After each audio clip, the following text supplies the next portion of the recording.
মৌসুমী সংসারে সবাইকে জানাই স্বাগত। শুভ সকালের অনেক শুভেচ্ছা, অনেক ভালোবাসা। আশা করি আপনারা সবাই ভালো আছেন।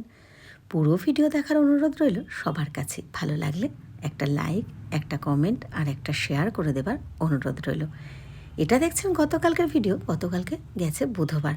তো একটা কথা বলি, যারা আমাকে ভালোবেসে বলেন দিদি, বোন, কাকিমা, যে যা বলেন, যে একটু বাইরে কোথাও বেরোলে একটু ভিডিও নিও, তাতে কিন্তু ভিডিওটা দেখতে ভালো হবে আর একটু বড়ও হবে। আসলে যেহেতু আমি খুব ছোটো ছোটোই ভিডিও দিই, তো এখন কিন্তু আমি তাদের ভালোবাসায় উৎসাহ পাই বলেই মাঝে মাঝে বাইরে গেলে আমি ভিডিও নেই।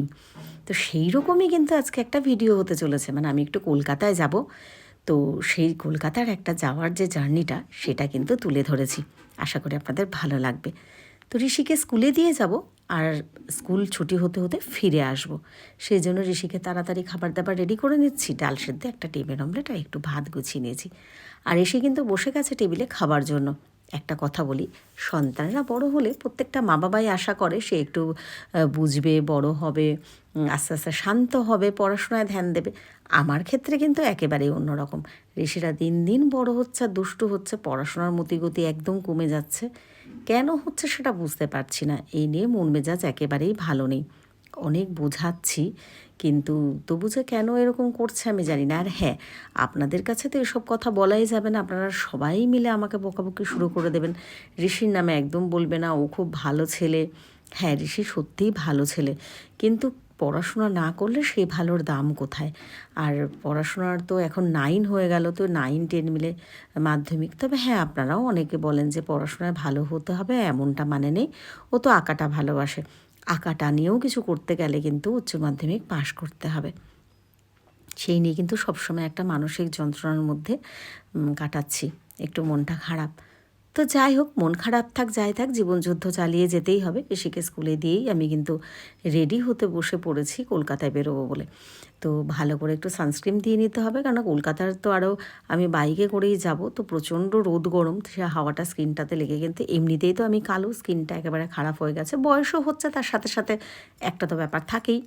তো সেই জন্য কিন্তু ভালো করে সানস্ক্রিন দিয়ে নিলাম, স্নান করে রেডি হয়ে নিলাম, চুলটাও শুকিয়ে নিলাম, কারণ যেহেতু হেলমেট পরে যাব, ভেজা চুল থাকলে কিন্তু আমার ঠান্ডা লাগবে আর শরীরটা খারাপ লাগবে। দেখুন, আমি বেরিয়ে পড়ছি। আমার কাছে কিন্তু এটা একটা সত্যি, মানে এই ফেসবুক করছি তো তখন এরকম ভিডিও দিতাম না, মানে 2 বছর ধরে মনিটাইজেশন হওয়ার পরেই এরকম ভিডিও দিই। তো সত্যি আমার কাছে কিন্তু এই ভিডিওটা একদম স্পেশাল, একদম অন্যরকম। আমি কোনোদিনও ভাবতেই পারিনি যে আমি কলকাতায় বাইকে করে গেলেও আমি এরমভাবে ক্যামেরা নিয়ে নিজে ভিডিও করতে পারবো বা ভিডিও দিতে পারবো। আমার কিন্তু সেই সময় ফিলিংসটা একদম অন্যরকম হচ্ছিল, বেশ ভালো লাগছিল। তবে হ্যাঁ, একটু ভয় পাচ্ছিলাম বলতে কি, মানে যেহেতু আমি তো এরকমভাবে ভিডিও কোনোদিনও করি না, বা আবার এটা নিয়েও চিন্তায় আছি, আপনারা কিন্তু আমাকে কেউ কেউ বকতেও পারেন যে বাইকে বসে কেন এইভাবে ভিডিও করেছো, কিন্তু আমার কিন্তু ভালো লাগছিল বেশ। আর হ্যাঁ, অনেকে আবার জানি বলবেন, উৎসাহ দেবেন, না ভিডিওটা সত্যিই খুব ভালো হয়েছে, ভালো লাগছে। তবে বিশ্বাস করুন, আমি যতটুকু আমার সাবধানতা অবলম্বন করে আমি নিতে পেরেছি, আমি ততটাই ভিডিওটা নিয়েছি। যখন আমি মনে হয়েছে যে আমি ক্যামেরা ধরতে পারবো না বা পারবো না, আমি কিন্তু তখন ভিডিওটা করিনি, অফ করে শান্ত হয়ে বসেছিলাম। আর সত্যি কথা বলতে, যারা কলকাতা যাতায়াত করেন, মানে ডেলি কাজের সূত্রে হোক বা অন্যরকম ভিডিও যে কোনোভাবে, তাদের কাছে কিন্তু এটা কোনো ব্যাপার নয় হয়তো, কিন্তু আমার কাছে এটা অনেক ব্যাপার। কেন, কলকাতা খুব কমই যাওয়া হয়। আর সত্যি কথা বলতে, আগে ঋষির গান, আঁকা, আবৃত্তির জন্য কম্পিটিশন বলুন বা কোনো প্রোগ্রাম বলুন, এরমভাবে দৌড়েছি। যদিও সবাই মিলে একসাথে গ্রুপে গেছি। আর এখন তো সেরকম একটা যাওয়াই হয় না। ঋষির যেহেতু 9-10, এখন সব বন্ধই করে দিয়েছি। আবার মাধ্যমিকটা হোক, তারপরে সব কিছু শুরু করব। আর ঋষির আঁকা নিয়েও অনেকে বলেন যে আঁকা ঋষি দেয় না। হ্যাঁ, দিচ্ছি না, কারণ একদম পড়াশোনা করছে না, তাই জন্যই আমি এখন ওকে নিয়ে আঁকা বেশি করছি না। এখানে দাঁড়িয়ে নিলাম একটুখানি, একটু ফটোশ্যুট করেছি, যে পরে একটু ফটো দেব। আর আমি একটু ভিডিও করে নিলাম। তো অনেক দিন আগে এসেছিলাম, অনেক দিন পরে আবার আজকে আসলাম। এখানে না বেশ সুন্দর লাগছে, দেখছি কি সুন্দর জলটা গাছগুলো দিচ্ছে ঘুরে ঘুরে, আমার বেশ ভালো লাগছে। তো এটাকেও একটু ক্যামেরা করে নিলাম। চলুন, এবার কিন্তু বলার সময় এসে গেছে যে আমি কোথায় যাচ্ছি। আমার বাবা মেট্রো রেলে সার্ভিস করতেন। হ্যাঁ, এখন কিন্তু রিটায়ার। তো আমি কিন্তু যাচ্ছি 33/1 Jawaharlal Nehru road, park street এলাকা, পার্ক স্ট্রিট এলাকায়, কলকাতা, পশ্চিমবঙ্গ 771। তো এখানেই অফিসে একটুখানি আমি বাবার অফিসিয়াল কাজে একটুখানি কথা বলার জন্য আমি রওনা হয়েছি। এই যে আবার তো ওরে বাবা কলকাতা জার্নি কতবার যে দাঁড়াতে হলো। হ্যাঁ, যদিও এইগুলো তো মেনটেন করতেই হবে, এটা করাটা প্রত্যেকটা মানুষেরই উচিত। সত্যি কথা বলতে কি এখন রাস্তাঘাটে বেরোলে একটা কেমন যেন দুশ্চিন্তা হয়। কদিন ধরে এমনিও আমরা নবব্যারাকপুরে যারা থাকছি, এই মধ্যমগ্রাম, চৌমাথা, বারাসাত যা সব ঘটনা ফেসবুক হোক, খবরে হোক যেগুলো দেখছি, সত্যিই মনের মধ্যে কিন্তু একটা দুশ্চিন্তা হয়। কিন্তু হ্যাঁ, ওই যে মানুষের জীবন এমন, যতই দুঃখ, কষ্ট, দুশ্চিন্তা যাই থাক না কেন, জীবন কিন্তু জীবনের মতো চালাতে হবে। প্রতিটা নিয়েতে সব কিছু কাজ তাদের করে যেতেই হবে। তো এই যে আমি কিন্তু আমার গন্তব্যস্থলে প্রায় এখন এসে গেছি। এই যে আমি এখানে সামনে দাঁড়িয়ে রয়েছি। আর হ্যাঁ, একটা কথা, আমি ভেতরে সিকিউরিটি দাদাকে জিজ্ঞেস করেছিলাম ভেতরে ক্যামেরার অ্যালাউ আছে কি না, তো উনি বললেন না, তাই আমি বাইরে দাঁড়িয়ে একটু শেয়ার করে নিলাম।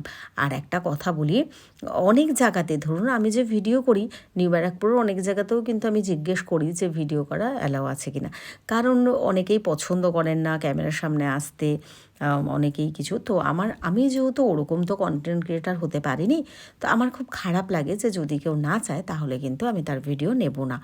আর শুধু তাই নয়, আমি অনেকের ভিডিও তো দেখি, পরে পরে এটা নিয়ে বলে আমার ভিডিও নিলেন কেন বা কিছু। আর হ্যাঁ, তবে অনেকেই কিন্তু আবার খুব খুশি হয়, যেচে বলে দিদি ভিডিও করো, ফটো নাও, এটাও কিন্তু আমার কাছে খুব ভালো লাগে। এখন কিন্তু অফিসিয়াল কাজ আমার হয়ে গেছে, বাড়ি ফেরার পালা। তো ঋষি তো স্কুলে রয়েছে, একদম টাইম মতনই কিন্তু আমি ঋষিকে নিয়ে বেরিয়ে যেতে পারবো। তো আর কি বলবো, মানে একটা বলে না দুঃখের কথা, কিন্তু এটা যেহেতু বাড়িতে সেরকম খাবার দাবার নেই বা আগের থেকে প্ল্যানিং ছিল একটু আসবো, ঋষি স্কুলে কিভাবে পড়ে গিয়ে বা কারা ব্যাট খেলছিল সেটা নাকি ছুটে গিয়ে কপালের মধ্যে লেগেছে, রীতিমতো মারাত্মক অবস্থা। দেখুন আমি হালকা করে দেখালাম, মানে পুরো জায়গাটা ফেটে যাওয়ার মতন। তো আসার মুড একেবারেই ছিল না, কিন্তু খেতেও হবে আমাকে, ওষুধগুলোও খেতে হবে। তো যথারীতি আমি এসে গেছি এখানে, একটু ধোসা খাবো, এটা মধ্যমগ্রাম। কালকে আমি ফেসবুকে একটা ছোট্ট রিলসও দিয়েছি কোথায় এসেছি। আর এই দোকানের ধোসাটা খেতে কিন্তু আমার ভালোই লাগে।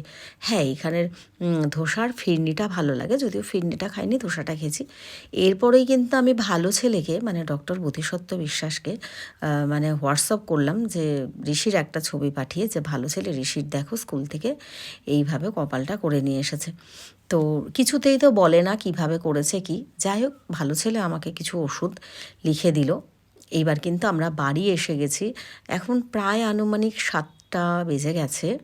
তো আমি আবার ফ্রেশ হয়ে নিচ্ছি, চেঞ্জ করে নিলাম একেবারে, কেন সেই সকালবেলায় বেরিয়েছিলাম, ওগুলোকে একটু ধুয়ে মেলে দিলাম। আর একবারে ফ্রেশ হচ্ছি, কারণ ঋষির পড়া আছে, ঋষিকে পড়তে দিতে যাব, আর তার সাথে ঋষির আমি ওষুধগুলো নিয়ে আসব। এই যে দেখুন, দেখেছেন কি অবস্থা। সত্যি কথা, ওই যে বললাম না, দিন দিন একটা দুষ্ট হচ্ছে। আর এখন মুখটা একটু কালো হয়ে রয়েছে, একটু বকাও দিলাম, আর কি বলবো, আর আবার একটু আদরও করে দিলাম। সন্তান তো, মানে কিছু বলার নেই।